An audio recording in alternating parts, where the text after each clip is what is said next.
त्वमादिदेवा पुरुषा पुराणः त्वमस्य विश्वस्य परम निधानम वेत्तासि वेद्यं च परम च धाम त्वया ततं विश्वमनंत रूप। वायु यमः अग्निवर्णः शशांगः प्रजापतिस्त्वं प्रपितामहश्च नमो नमस्तेस्तु सहस्रकृत्वा पुनश्च भूयोऽपि नमो नमस्ते। वसुदेव सुतं देवं कंस चाणूरमर्दनं देवकी परमानंदम कृष्णं वंदे जगद्गुरुं कृष्णं वंदे जगद्गुरुं। कृष्णाय वासुदेवाय हरे परमात्मने प्रणतक्लेशनाशाय गोविंदाय नमो नमः गोविंदाय नमो नमः। हम सब आज पुनः भगवत गीता के इस विशेष ज्ञान सत्र में उपस्थित हैं और सभी जिज्ञासु जन भी भगवत गीता के इस विशेष ज्ञान सत्र में आए हुए हैं। सभी का हमारी ओर से हार्दिक अभिनंदन। और हम सभी प्रतिदिन उपस्थित होते हैं, ये भगवान की अनुकंपा है और उनकी प्रेरणा ही है कि हम सभी प्रतिदिन भगवान गोविंद की वाणी पर चर्चा का श्रवण करते हैं। इससे संपूर्ण प्रवचन श्रृंखला का निर्माण हो रहा है। तो हम सभी ने विगत सत्र में अध्याय संख्या 8 के श्लोक संख्या 7 की व्याख्या का समापन किया था और श्री भगवान ने कहा था कि मेरा स्मरण करो समस्त समय में और मेरे में मन बुद्धि का अर्पण कर दो, इससे निसंदेह ही तुम मुझको प्राप्त होगे। अब यहाँ पर जो 8वां श्लोक है ये विशेष रूप से है और इसमें श्री भगवान ने ये कहा, अभ्यास योग युक्तेन चेतसा नान्यगामिना परमं पुरुषम दिव्यम याति पार्थानुचिंतयन्। हे पार्थ, ध्यान योग के अभ्यास रूप योग से अभ्यास योग युक्तेन अभ्यास योग से युक्त नान्यगामिना अन्य और न जाने वाले चित्त से अनुचिंतयन चिंतन करता हुआ साधक परम दिव्यम पुरुषम याति परम दिव्य पुरुष को प्राप्त हो जाता है। तो श्री भगवान ने ये स्पष्ट किया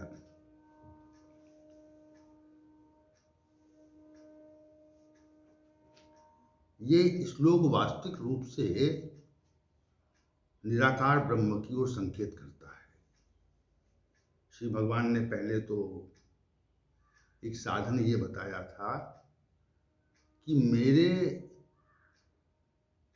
मेरा स्मरण करो समस्त कालों में और मेरे में मन बुद्धि का अर्पण कर दो।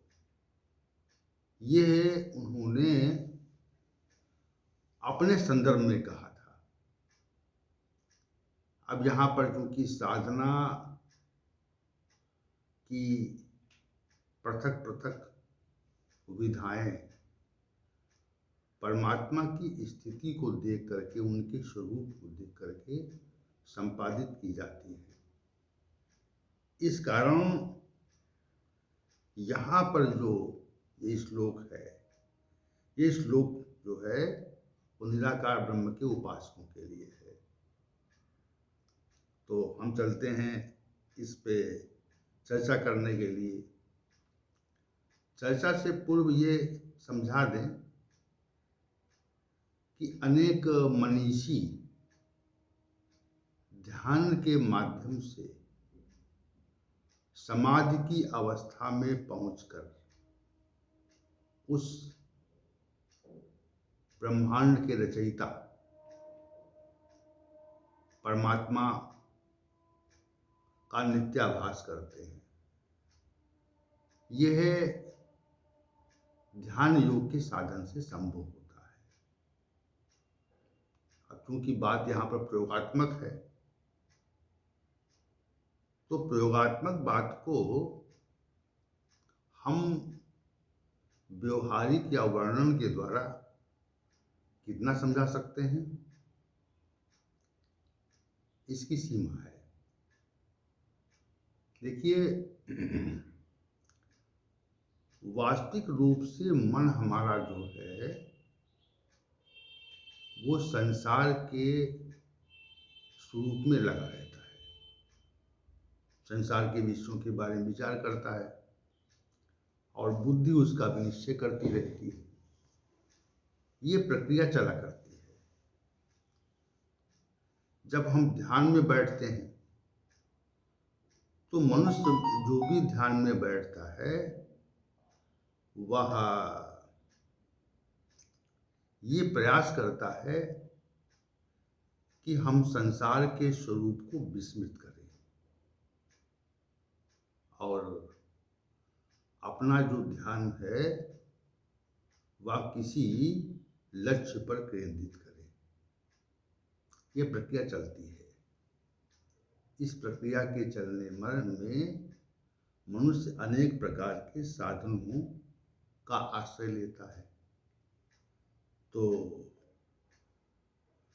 जैसे अनेक साधक ये करते हैं कि हमारी जो श्वास प्रश्वास चल रही है उस पर ध्यान केंद्रित करते हैं। श्वास नीचे जा रही है और ऊपर ऊपर जा रही है, तो श्वास की जो गति हो रही है उस पर ध्यान केंद्रित करके अपने मन को श्वास की गति पर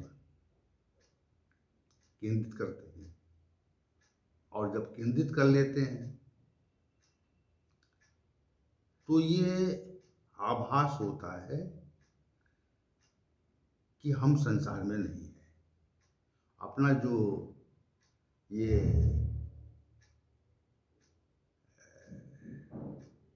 बाह्य जो आपका शरीर है वो शरीर फिर प्रतीत नहीं होता। शरीर आभासित, जैसे हमको अपने शरीर का आभास रहता है और जब आप मन को श्वास प्रश्वास पर केंद्रित कर देंगे और शांत भाव से बैठ जाएंगे तो कुछ क्षणों के बाद आपको अपने शरीर का आभास नहीं रहेगा। शरीर का आभास नहीं रहेगा। जैसा कि आभास आपको प्रत्येक काल में हुआ करता है तो वैसा आभास नहीं रहेगा। और वैसा आभास न होने पर मनुष्य का जो मन है वह श्वास प्रश्वास के साथ में लग जाता है और ये स्थिति जब बढ़ जाती है, जब ये स्थिति बढ़ जाती है तो फिर आपके मन में जो विचार आते हैं वो विचार आना समाप्त हो जाते हैं। उन विचारों का जो हमारे अंदर आना होता है मन के माध्यम से, वह मन के माध्यम से विचार आना समाप्त हो जाते हैं और विचार आना जब समाप्त हो जाते हैं तो और गहरी स्थिति बढ़ जाती है। एक विचार रहता है तो वैसी समाधि सविचार समाधि है और जब विचार नहीं रहता है तो विचार रहित या निर्विचार समाधि कहते हैं उसको। तो ये सविचार समाधि पहले होती है कि विचार सहित समाधि है, शांत भाव है। और निर्विचार समाधि जब विचार नहीं बचता है, मन एकदम शांत हो जाता है, मन बुद्धि में समाहित हो जाता है। तो जब मन बुद्धि में समाहित हो जाता है तो हमको परम सत्ता का आभास होता है। परम सत्ता का आभास होता क्यों नहीं है? परम सत्ता का आभास इसलिए नहीं होता है क्योंकि हम संसार की सत्ता का आभास करते हैं, संसार की सत्ता का जब तक आभास रहता है तब तक हमको परम सत्ता का आभास नहीं होता, और परम सत्ता का जिस क्षण आभास होता है उस समय संसार की सत्ता का आभास समाप्त हो जाता है। संसार की सत्ता असत है और परमात्मा की सत्ता सत है। तो असत का आभास तब तक होता है जब तक सताभास सत का आभास नहीं होता है, और जब सत का आभास हो जाता है तो असत का आभास समाप्त हो जाता है। ये सिद्धांत है, ये नियम है। तो सत्य का आभास करने के लिए हम सब लोग ध्यान करते हैं, अनेक लोग करते हैं। एक तो श्री भगवान का परमाश्रय लेना, उनके स्वरूप को निहारना, उनकी छवि को निहारना, ये जो है वो साकार ब्रह्म का के चिंतन का प्रयास है। और दूसरा जो प्रयास होता है वो निराकार ब्रह्म के यानी परम सत्ता के आभास के लिए होता है। तो परम सत्ता के आभास के लिए जो ध्यान योग रूपी साधन दिया गया है, उसी ध्यान योग रूपी साधन का यहाँ पर श्री भगवान ने वर्णन करना चाहा कि परम सत्ता का आभास करो। तो उसी के लिए श्लोक है ये। तो अब आप श्लोक के भावों पर चलिए। अब श्री भगवान कह रहे हैं अभ्यास योग युक्तेन, पहली बात, एक बात। दूसरी बात कह रहे हैं नान निगामिना चेतसा, अभ्यास योग से युक्त अन्य विषयों में न जाने वाले चित्त से। दूसरी बात अनुचिंतयन, चिंतन करता हुआ परमम दिव्यम पुरुषम याति, परम दिव्य पुरुष को वो प्राप्त हो जाता है। ये बात श्री भगवान ने यहाँ पर कही। तो हमारा कथन का अभिप्राय ये है कि हम एक एक वस्तु को, एक एक चीज को यहाँ पर लेंगे। पहले जो इसका पहले भावार्थ समझ लें आप।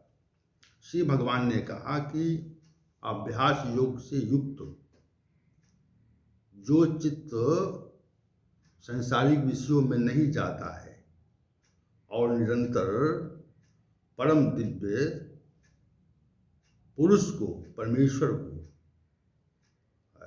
ही चिंतन करता है, तो वो उसे प्राप्त हो जाता है, ये कहा। तो पहला जो शब्द है अभ्यास योग युक्तेन, अभ्यास योग से युक्त। अभ्यास योग क्या है? जैसे किसी भी सांसारिक कार्य के संपादन के लिए हमको पहले उस कार्य के संपादन हेतु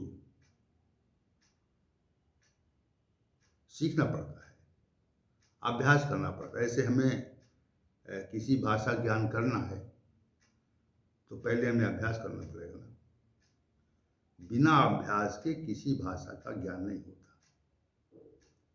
ले उसकी वर्णमाला सीखते हैं, वर्णमाला सीखने के बाद में उसके शब्दों को जोड़ के सीखते हैं, फिर वाक्य बनाते हैं उससे, फिर अन्य जो उस भाषा में होता है शब्दों के अर्थ समझते हैं, क्या इसका अभिप्राय है। तो इसको अभ्यास कहते हैं। और संसार में जो भी कार्य होता है वो बिना अभ्यास के नहीं होता।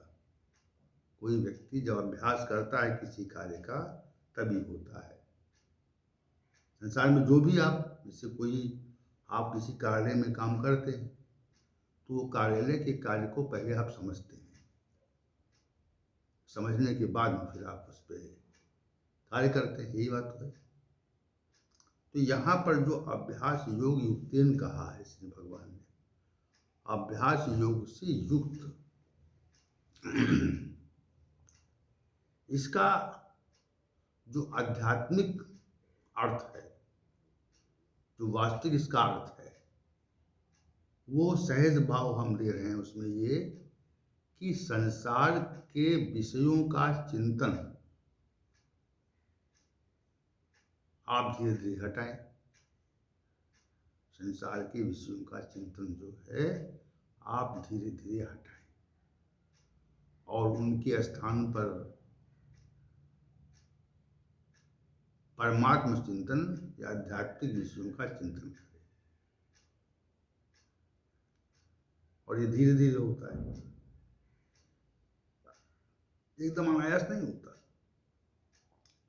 एकदम अनायास सांसारिक विषयों का चिंतन नहीं होता, नहीं हटता।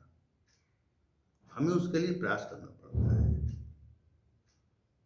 संसार के विषय चूंकि हमारी स्मृति में भरे हुए हैं, संसार के विषय जब भरे हुए हैं तो संसार के विषय भरे रहने के कारण हमारी स्मृति में से बार बार वो बाहर निकलते हैं और बार बार बाहर निकल करके वो हमारी स्मृति में आया करते हैं। स्मृति में संचित है ना, भरे हुए हैं। तो संसार के विषय हमारी स्मृति में संचित हैं और वो पुनः पुनः बाहर निकल करके हमारी स्मृति में आया करते हैं, हमारी याद में आया करते हैं। ये बात है। स्मृति दो प्रकार की, एक तो स्मृति संचित है, तो संचित जो स्मृति होती है वो पुनः पुनः बाहर आती रहती है और उसी संसारिक कार्य चलते हैं। संसार के जो कार्य कैसे चलते हैं, संसार के कार्य उसी प्रकार चलते हैं। संसार की जो स्मृति है वो बार बार हमारे मन के पटल पर उपस्थित हो जाती है। इसी चलती संसार की स्मृति। तो अब संसार की स्मृति को बिगाड़ना या उसे उपेक्षित करना, ये दो ही साधन है। संसार की स्मृति को या तो आप बिगाड़ें, और इतनी सहजता से बिगड़ना संभव नहीं है। संसार की स्मृति जल्दी बिगड़ती नहीं, वो रहती है। उसको लेकिन दबा सकते हैं, उसको बुद्धि के विनिश्चय से हम दबा सकते हैं। संसार का के जिन पदार्थों का, जिन स्थितियों का, जिन क्रियाओं का हमने आनंद लिया होता है, वो स्थितियां, क्रियाएं और वस्तुएं, व्यक्ति हमारे पटल पर बार बार आते हैं। या इसको सरल भाषा में कहे कि पूर्व के भोगे हुए भोग हमारी स्मृति में बार बार उपस्थित हो जाते हैं। जब वो उपस्थित हो जाते हैं, जब हमारी स्मृति उपस्थित हो जाते हैं, तो फिर ऐसा होता है कि हम संसार में ही घूमा करते हैं। तो ध्यान के माध्यम से साधक ये प्रयास करता है कि जो हमारे भोगे हुए भोग हैं उनको धीरे से हटाएं, उनको समाप्त करें। या जैसे ही वो उभरे उसको हम दाब दें। जैसे किसी रोग से आप पीड़ित हैं और जैसे उसके लक्षण प्रतीत होते हैं तो औषधि लेकर के उस रोग को हम दबाने का प्रयास करते हैं या समाप्त करने का प्रयास करते हैं। दो ही बातें हैं। किसी रोग को समाप्त करने के लिए दो प्रयास होते हैं। एक प्रयास ये होता है कि हम उस रोग को दबा दें औषधि के माध्यम से, और दूसरा प्रयास ये होता है कि हम औषधि को लेकर के उस रोग का पूरी तरह से निवारण कर ले। ये दो प्रयास हैं। तो दोनों प्रयासों को हमें करना पड़ता है।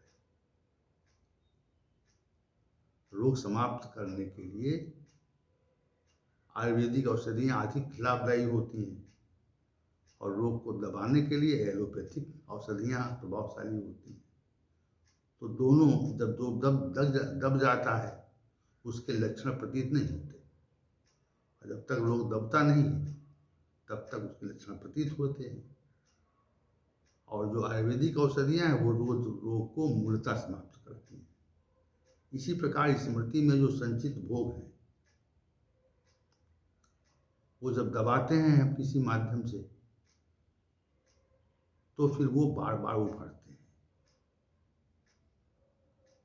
और उभर करके फिर हमारे मानस पटल पर उपस्थित हो जाते हैं। और मानस पटल पर जब उपस्थित होते हैं तो पुनः भोगे हुए भोगों को हमें हमें संसर्ग की इच्छा रहती है। ये बात है, संसर्ग की इच्छा रहती है कि कोई भोग हमने, कोई अच्छा स्वादिष्ट भोजन हमने किया तो उसकी स्मृति संचित हो जाती है हमारे स्मृति में। तो उस बहुत ही सुस्वाद किए गए भोजन की स्मृति जो संचित है, वो जब मानस पटल पर आती है तो हमारी ऐसी इच्छा होती है कि पुनः उसको एक बार ग्रहण करें, खाएं। ये नियम है। कोई भोग हो संसार में, तो किसी भी भोगे हुए भोग में जो आनंद है, रस मिलता है, सुखाभास होता है, तो उस सुखाभास से सुखाभास हमारी स्मृति में संचित हो जाता है और संचित होने के बाद में हम उसे पुनः भोगना चाहते हैं। तो इस वो हमारे मानस पटल पर उपस्थित होता है। तो मानस पटल पर उपस्थित होने के कारण हमारी इच्छा उधर फिर बढ़ जाती है। साधना में हम ये करते हैं कि उस जितने भी हमने जीवन पर्यंत भोगों को भोगा है, उनसे घृणा उत्पन्न करते हैं हम कि नहीं, ये ठीक नहीं है, ये हमारे पतन का कारण है। ये बात हम बार बार मन को समझाते हैं, देखिए इससे पतन हो जाएगा। संसार में हम जीवन पर्यंत जितने भी सांसारिक सुख हैं उनको लेते रहें, तो लेते रहने पर अंततः जब वृद्धावस्था आती है तो हम सांसारिक सुखों को ग्रहण करने में सक्षम नहीं रह पाते। हमारी जो ज्ञानेंद्रियां हैं, कर्मेंद्रियां हैं, वो शक्ति विहीन हो जाती हैं। संसार में विषय तो हैं, लेकिन ग्रहण करने की क्षमता नहीं बची, अवशेष नहीं बची। और जब ग्रहण करने की क्षमता अवशेष नहीं रहती तो फिर उन विषयों को ग्रहण करने की फिर भी इच्छा अवशेष रहती है। जैसे डॉक्टर ने कहा, चिकित्सक ने कहा कि आपको अमुक को भोजन नहीं करना है, लेकिन भोजन बहुत सुस्वादु है। तो भोजन के सुस्वाद होने के कारण हमको प्रतिबंधित किया गया वो भोजन न लें, परंतु हमारे अंदर इच्छा जागृत होती है उस भोजन को ग्रहण कर ले। और कभी कभी ऐसा होता है कि हम भोजन ग्रहण करने के योग्य नहीं रह पाते हैं। तो संसार में जितने भी भोग हैं, उन भोगों की भोगने की एक सीमा है, सीमित कर दिया गया, उसका सीमित नहीं है। तो यहाँ पर जो अभ्यास योग युक्ति ने कहा है, अभ्यास योग का अभिप्राय यही है कि संसार के विषयों का समन करें और समन करके उनका समापन करें। पहले समन होता है, किसी रोग में जो लक्षण होते हैं पहले वो समन किए जाते हैं, कम किए जाते हैं, और फिर उनका समापन किया जाता है।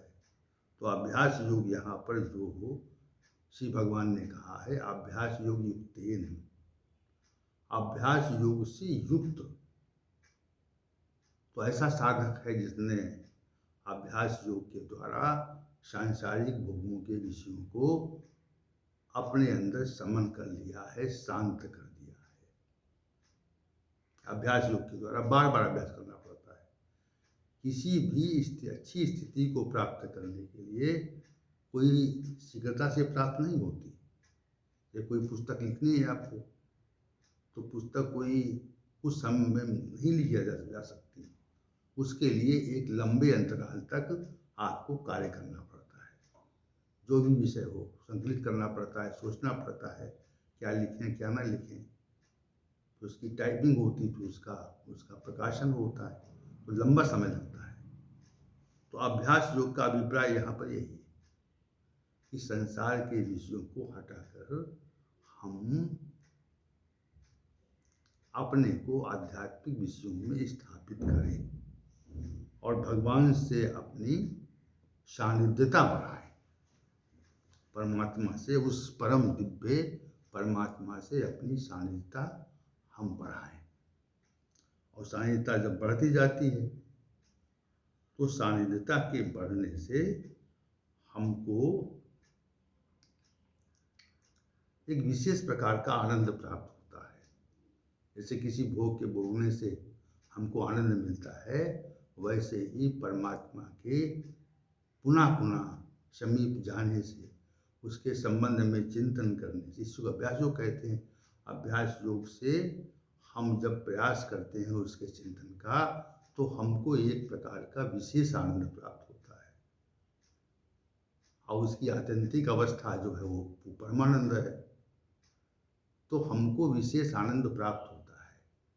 तो बार बार अभ्यास करते हैं, बार बार अभ्यास करते हैं। जैसे कोई बगीचा हो, उसमें सुंदर सुंदर पुष्प खिले हों और बहुत विशाल बगीचा हो, तो हमारा मन बार बार उस बाग में जाने को करता है और हम जाते हैं वहाँ पर पुष्पों का जो है वो सुगंध लेते हैं पुष्पों की, तो बार बार मन करता है। वैसे जब मनुष्य परम आनंद की ओर अग्रसर होने का प्रयास करता है तो मनुष्य में ये वृत्ति बढ़ जाती है और वो परमात्मा की सानिध्यता में रहना चाहता है, परमात्मा के साथ अपने को जोड़ना चाहता है, उसका संचरण करना चाहता है। क्योंकि परमात्मा तो अव्यक्त है, लेकिन जब आप अभ्यास योग से युक्त हो जाएंगे तो उसकी समीपता का आभास आपको होगा कि वो हमारे साथ में है, हमको देख रहा है, हमारे साथ चल रहा है, बैठ रहा है। तो अव्यक्त परमात्मा धीरे धीरे व्यक्त होने लगता है और अव्यक्त परमात्मा को व्यक्त करना ही साधना कहलाता है। जब तक संसार व्यक्त रहता है तब तक परमात्मा व्यक्त नहीं होता, और जब संसार अव्यक्त हो जाता है तो वो परम सत्ता व्यक्त परमात्मा व्यक्त होने लगता है। ये सिद्धांत है। इस सिद्धांत को हम पुनः कहेंगे कि संसार जो व्यक्त यानी प्रतीत हो रहा है,